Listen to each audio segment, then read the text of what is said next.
बिस्मिल्लाहिर्रहमानिर्रहीम। अस्सलाम वालेकुम सब देखने सुनने वालों को परफेक्ट न्यूज़ चैनल की जानिब से तौसीफ़ भट्टी का सलाम। नाज़रीन, साबका बहावलपुर रियासत वो रियासत है जिसने सन 1947 में पाकिस्तान के आज़ाद होने के बाद कायद आज़म मोहम्मद अली जिन्ना की आवाज़ पर सबसे पहले लब्बैक कहा। सर मोहम्मद ख़ान अब्बासी पंजम जो उस वक्त रियासत के नवाब थे, वो कायद आज़म मोहम्मद अली जिन्ना के दरीना और बहुत अच्छे दोस्त भी थे। तो उन्होंने कायद आज़म मोहम्मद अली जिन्ना के कहने के ऊपर लब्बैक कहा और अपनी रियासत को पाकिस्तान के अंदर शामिल किया। सिर्फ इस हद तक नहीं है नाजरीन कि ये रियासत जो सी पाकिस्तान के अंदर शामिल हुई, बल्कि जब पाकिस्तान आज़ाद हुआ तो उस वक्त पाकिस्तान को बहुत सारे चैलेंजेस का सामना था, जिसमें सबसे ज़्यादा जो है वो माशी जो है वो चैलेंज था। ख़जाने खाली थे, तो ऐसी सूरत के अंदर जो उस वक्त यहाँ का जो इंतज़ामी मामला थे, जो सरकारी मुलाजमीन की तनख्वाहें थीं, वो अदा करना मुश्किल थी। तो उस पोजीशन के अंदर नवाब साहब ने अपनी दोस्ती निभाते हुए कई माह तक पाकिस्तान के सरकारी मुलाजमीन की तनख्वाहें जो सी हैं वो अपने रियासत के ख़जाने से अदा की। ना सिर्फ ये किया, बल्कि नवाब साहब ने अपनी मज़ीद दोस्ती का सबूत देते हुए बहुत सी अपनी प्रॉपर्टीज़ जो सी हैं, ज़ाती प्रॉपर्टीज़ जो सी है, रियासत की प्रॉपर्टीज़ जो थी वो उन्होंने पाकिस्तान को दे दी, जिसमें आज बहुत बड़े बड़े तालीमी इदारे आपके सामने नज़र आते हैं। King Edward college Lahore, Punjab university Lahore, Aitchison college की जो मॉस्क है, इसके अलावा भी बेशुमार जो सी हैं अदारे और ऐसी चीज़ें हैं जो नवाब साहब की दी गई प्रॉपर्टीज़ के ऊपर बनाई गई। तो कहने का मकसद ये है कि नाजरीन के रियासत बहावलपुर ने पहले दिन से इस मुल्क के लिए लाजवाल कुर्बानियाँ दी और भरपूर तरीके से साथ निभाया। बहावलपुर को जब ज़म किया गया रियासत को, तो उसके बाद इसको बाकायदा एक सूबे की हैसियत दी गई थी, जिसमें इसका अपना एक वज़ीर आला जो सा वो मौजूद था और पूरा एक सिस्टम था जो एक सूबे का होता है। लेकिन बदकिस्मती से जब 1 यूनिट लगाया गया तो ये सूबे की हैसियत इसकी ख़त्म हो गई। लेकिन ये कमिटमेंट की गई थी उस वक्त कि जैसे ही 1 यूनिट ख़त्म होगा तो बहावलपुर की सूबाई हैसियत को बहाल कर दिया जाएगा। लेकिन ये वादा वफा ना हुआ और जब 1 यूनिट ख़त्म हुआ तो इसको सूबाई हैसियत इसकी बहाल करने के बजाय इसको पंजाब का एक हिस्सा, एक डिवीज़न बना दिया गया। उसके ऊपर बहुत शोर भी मचा, तहरीकें भी चली, बहावलपुर सूबा बहाली की तहरीकें भी चली, जो आज तक किसी न किसी हालत के अंदर जो है वो मौजूद है। लेकिन सिर्फ यही एक ज़्यादती के ऊपर या एक नाइंसाफ़ी के ऊपर मामला ख़त्म नहीं होता नाजरीन। इस रियासत के साथ जिसने हमेशा इस मुल्क के साथ अपनी वफ़ा निभाई, जिसने हमेशा मोहब्बत, अमन और प्यार का जो है वो पैगाम दिया, उसके साथ ना जाने पता नहीं हर आने वाली हुकूमत को क्या ऐसा मामला होता है कि जब भी कोई नाइंसाफ़ी होती है तो वो इसी रियासत के साथ होती है। पहले सूबा ना दिया गया, उसके बाद सूबे का जो है जब तहरीक चली तो इसकी एक करारदाद मंजूर हुई पंजाब असम्बली में 2013 में शायद, तो उसके ऊपर भी बिल्कुल जो है वो एक सियासी मकासद के लिए वो किया गया। तो उसके बाद भी इसके ऊपर किसी जमात ने बात तक नहीं की। जिसके बाद फिर एक जनूबी पंजाब का नारा लगाया गया, जनूबी पंजाब का एक सेक्रेटेरिएट का जो सा सेटअप बनाया गया, उसमें भी बहावलपुर की इस सूबा बहाली की आवाज़ को दबाने के लिए यहाँ भी सेक्रेटेरिएट का एक सिलसिला बनाया गया और उसमें ये तय हुआ कि जी सेक्रेटेरिएट की जो कम्प्लेक्सेस हैं वो मुल्तान में भी बनेंगे और बहावलपुर में भी बनेंगे। लेकिन फिर वही हुआ, फिर वही खेल खेला गया कि वो जो कम्प्लेक्स बनना था बहावलपुर में, वो ख़ुद एक हुकूमती अदारे के मुलाजमीन ने जाके उस हवाले से सुप्रीम कोर्ट में स्टे ले लिया और वो स्टे आज तक जो है वो कायम व दायम है। ना फेडरल गवर्नमेंट ने कभी उसके ऊपर कोई तवज्जो दी, ना पंजाब हुकूमत को कभी तौफीक हुई, क्योंकि उनका बहावलपुर के साथ कोई कंसर्न इस तरह का था ही नहीं। उसकी जगह मुल्तान जो है वो अब तख्त लाहौर के बाद मुल्तान की हैसियत बहुत भारी हो चुकी हुई है।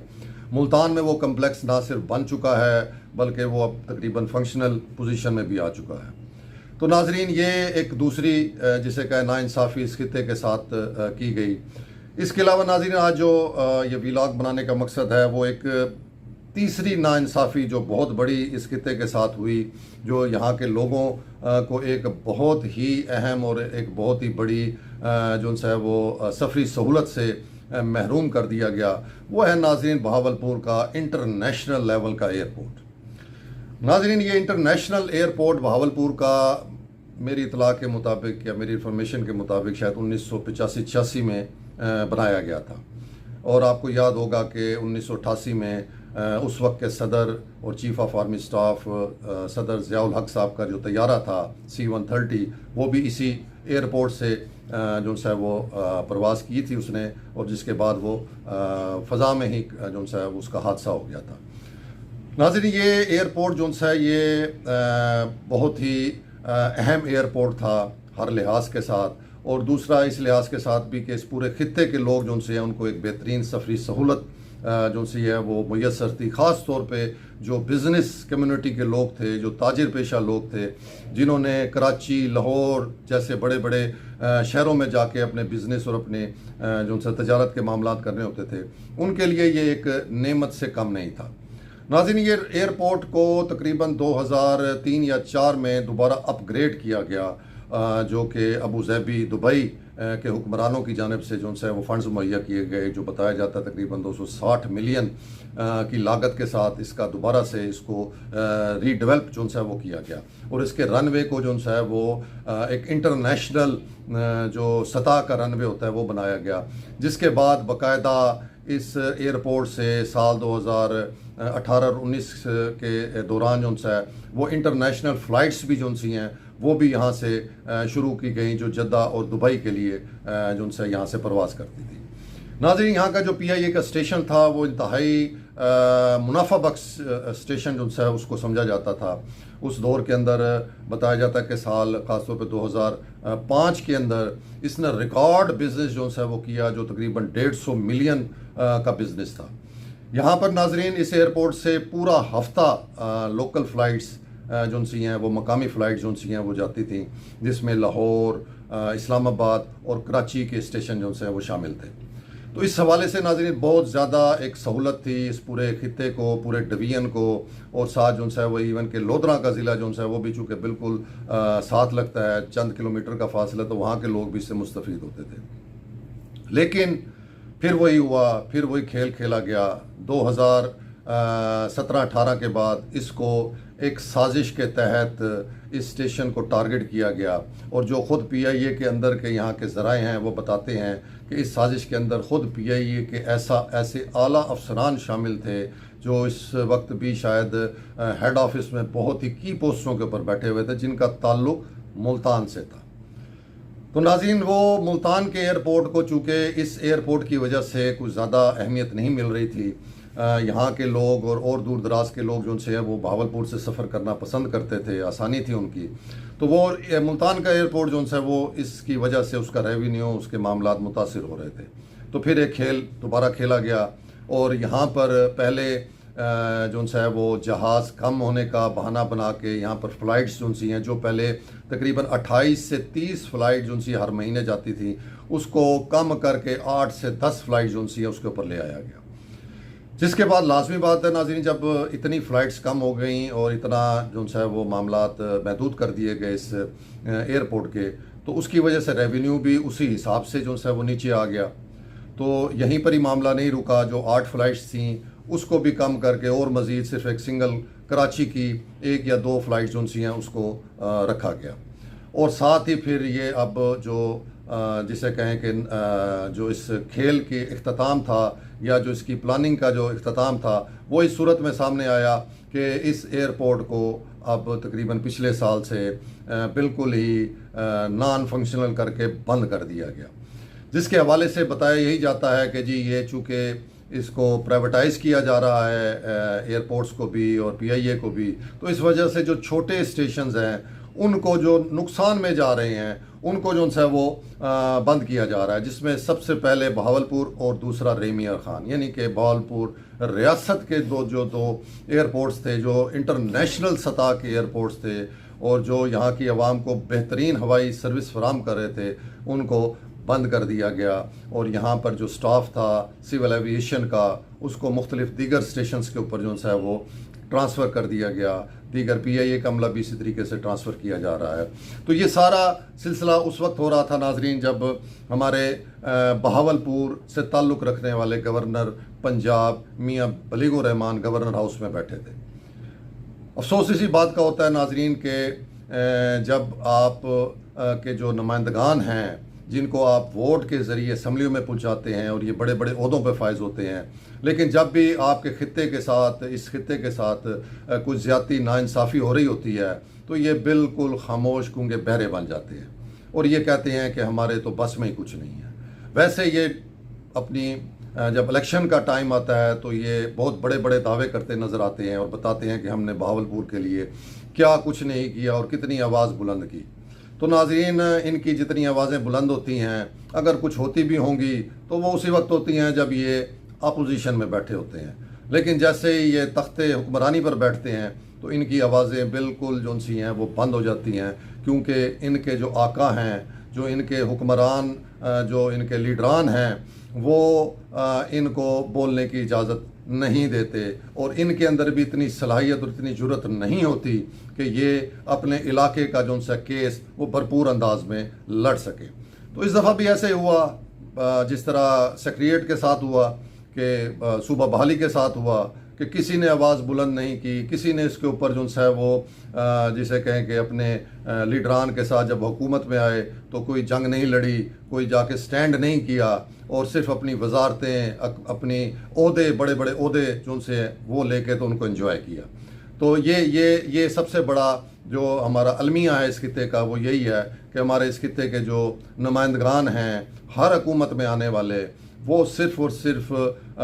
इलेक्शन के दिनों में आपको इंतहाई मुतहर्रिक और इंतहाई बड़े बड़े दावे करते नज़र आते हैं, लेकिन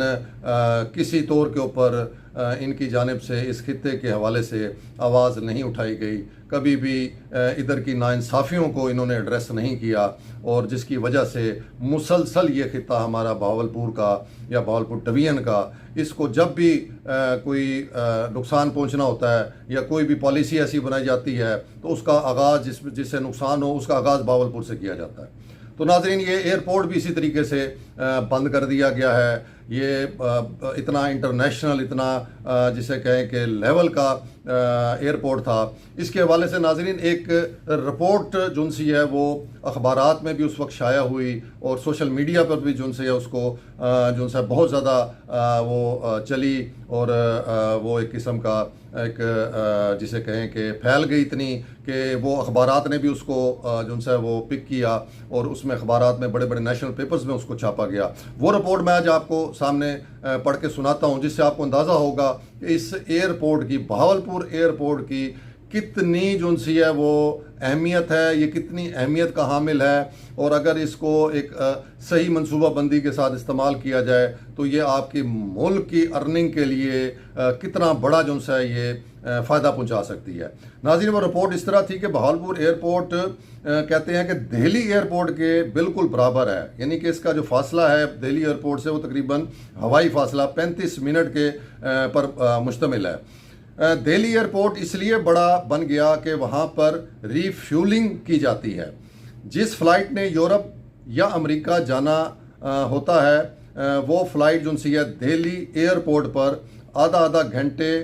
हवा में रहने के बाद जो है वो नीचे उतरती है, क्योंकि इतना रश होता है उस एयरपोर्ट पर कि उसको बाज़-औक़ात उन फ़्लाइट्स को हवा के अंदर आधा घंटा गुजारना पड़ता है, लेकिन उनके पास कोई दूसरा चारा नहीं होता रीफिलिंग के लिए, तो उनको जो है वो इस एयरपोर्ट पर, दिल्ली एयरपोर्ट पर उतरना पड़ता है सिर्फ इसलिए कि नीचे बैंकर फारिग नहीं होता। जिस फ़्लाइट ने यूरोप या अमेरिका या दुनिया में कहीं भी सफ़र करना है तो लाजमी दिल्ली एयरपोर्ट से फ्यूल भर कर जाते हैं। अगर इसके मुकाबले में हम बहावलपुर रीफिलिंग स्टेशन बना देते हैं तो दिल्ली का आधे से ज़्यादा रश टूट कर हमारे पास आ जाएगा, हमारा इंटरनेशनल एयरपोर्ट भी बन जाएगा, हमारे यहाँ रीफिलिंग भी हो जाएगी, गवर्नमेंट और सिविल एविएशन को अच्छा खासा रेंट भी मिल जाएगा और हमारा एयरपोर्ट फंक्शनल हो जाएगा। इसके अलावा हमारे पास बैंकर्स भी हैं, मतलब एक एयरपोर्ट बना हुआ है और एयरपोर्ट के साथ काफ़ी रकबा पड़ा हुआ है जहां से एयरपोर्ट को और बेहतर किया जा सकता है। एक जहाज़ एक साइड से लैंड करेगा और दूसरी साइड से टेक ऑफ करेगा। नॉर्मली जहाज़ 900 किलोमीटर फ़ी घंटा की रफ्तार से चलते हैं। दिल्ली से बहावलपुर अगर इस रफ्तार को देखते हैं तो ये आधा घंटा बनता है। तो नाज़रीन, ये इंतहाई अहम जो सही इन्फॉर्मेशन थी, ये रिपोर्ट थी जो उस वक्त जब ये एयरपोर्ट बंद किया जा रहा था तो बहुत ज़्यादा चली। और इसके ऊपर जब हमने मुतलका जो यहाँ के एयरपोर्ट के जो अफसरान थे या PIA के अफसरान थे, उनसे जब हमने इस बारे में मालूमात ली तो उन्होंने भी इसकी तस्दीक की कि जी बिल्कुल ऐसे ही है। अगर इस एयरपोर्ट को इस हवाले से, रीफिलिंग के हवाले से भी इस्तेमाल किया जाए तो ये बहुत ही अहमियत का हामिल एयरपोर्ट है और ये एक इंटरनेशनल एयरपोर्ट बनने की सलाहियत रखता है और ये बहुत बड़ी आमदन का ज़रिया बन सकता है इस मुल्क के लिए। लेकिन अफसोस, सद अफसोस कि कुछ नहीं हुआ, इस एयरपोर्ट को बंद कर दिया गया। अभी मैंने जो यहाँ के जो PIA और एयरपोर्ट के लोग हैं उनसे रब्ता किया, उनसे मैंने पूछा कि इस हवाई सफ़र से जो है वो किस तरह फ़ायदा लोग उठा रहे थे और कितने लोग जो से यहाँ से इंटरनेशनली और लोकली जो है वो सफ़र करते थे। तो उन्होंने बताया कि आज भी बहावलपुर से जो अब ये हज फ़्लाइट्स जा रही हैं, तकरीबन 500 से 600 अफराद ने यहाँ से बुकिंग कराई है, टिकट जो सी करवाई है। यानी कि बहावलपुर के जो खिते के लोग हैं 500 से 600। आप खुद सोचें, अगर यही इंटरनेशनल फ़्लाइट जो सी है जद्दा की या सऊदी अरब की जो सी है वो यहाँ से चल रही होती है, ये 500-600 अफराद यहाँ से बहावलपुर से अपने घर से सफ़र करते हैं। इसी तरह बिज़नेस कम्युनिटी के सैकड़ों जो से हज़ारों लोग हैं जो मजबूरी के तहत अब मुल्तान जाके यहाँ से पहले सफ़र करते हैं, मुल्तान जाते हैं और फिर वो मुल्तान में जो से अपनी बुकिंग करा के तो वहाँ से ख्वार होके जो है वो अपने मंजिलों पे पहुँचते हैं। तो ये कितना बड़ा अलमिया है, ये कितनी बड़ी नाइंसाफ़ी है नाजरीन कि एक इतनी बड़ी सहूलत होने के बावजूद इसको जो है एक साजिश के तहत मुबैना तौर पर इसको बंद किया गया है और इसको नॉन फंक्शनल किया गया है। इसका फ़ायदा किसको है? मुल्क को इसका फ़ायदा हुआ है? क्या इस खित्ते की आवाम को इसका फ़ायदा हुआ है? ये हुकूमत को सोचना चाहिए। आज पाकिस्तान पीपल्स पार्टी ने थोड़ी सी इसके हवाले से अपनी आवाज़ बुलंद करनी शुरू की है, जैसे कि जनूबी पंजाब सेक्रेटरीट के हवाले से भी अब कुछ बोलना पीपल्स पार्टी ने शुरू किया है। और ये जो एयरपोर्ट की निचकारी है और या PIA की निचकारी है, इसकी सबसे ज़्यादा मुखालफत पाकिस्तान पीपल्स पार्टी करती होती थी। लेकिन अफसोस कि जब ये सारा कुछ हो रहा होता है, जब ये सारा कुछ वाइंड अप किया जा रहा होता है, तो उस वक्त जो है ये सारे खामोश रहते हैं और कोई आवाज़ बुलंद नहीं करता। लेकिन जब चीज़ हाथ से निकल जाती है, जब मामला जो हैं वो अपने अख्ताम पर पहुँच जाते हैं, तो उस वक्त फिर जो है इनको होश आता है और ये खड़े होकर जो है ये अपनी आवाज़ बुलंद करते हैं। बहरहाल कहते हैं कि देर आए दुरुस्त आए। अभी परसों पाकिस्तान पीपल्स पार्टी के यहाँ मकामी जो ओहदेदारान हैं और कारकुनान हैं, उन्होंने बहुत बड़ी रैली यहाँ पर निकाली है और उन्होंने मुतालबा किया है कि बहावलपुर एयरपोर्ट को फौरी तौर के ऊपर जो है बहाल किया जाए, इसको वापस फंक्शनल किया जाए। दूसरी सूरत में अगर ऐसा नहीं करते तो वो दरिया सतलुज का पुल जो है उसको बंद कर देंगे। तो ये नाज़रीन इंतहाई ज़रूरी है। मैं ख़ास तौर पर इस बहावलपुर डिवीज़न के लोगों से भी उम्मीद करता हूँ कि अपने हकूक़ के लिए आवाज़ बुलंद करें। घर में बैठ के सिर्फ सोशल मीडिया पे कुछ कमेंट्स करके आप अपने हकूक़ नहीं ले सकते। इसके लिए आप अपने इन नुमाइंदगान को जो उनसे इनसे पूछें, इनका एहतसाब करें कि ये किधर हैं, ये क्यों नहीं इस खित्ते के लिए, इसके जो उनसे सहूलत के लिए आवाज़ उठाते, ये क्यों सिर्फ अपने ज़ाती मफादात और सिर्फ नीली बत्ती वाली गाड़ी में फिरने को फोकिया देते हैं। तो ये था नाजरीन आज का अहम इशू और व्लॉग। उम्मीद है कि आपको ये पसंद आया होगा। अगर पसंद आए तो अपनी राय से ज़रूर जो है वो मुतला कीजिएगा। बहुत बहुत शुक्रिया। खुदा हाफिज़।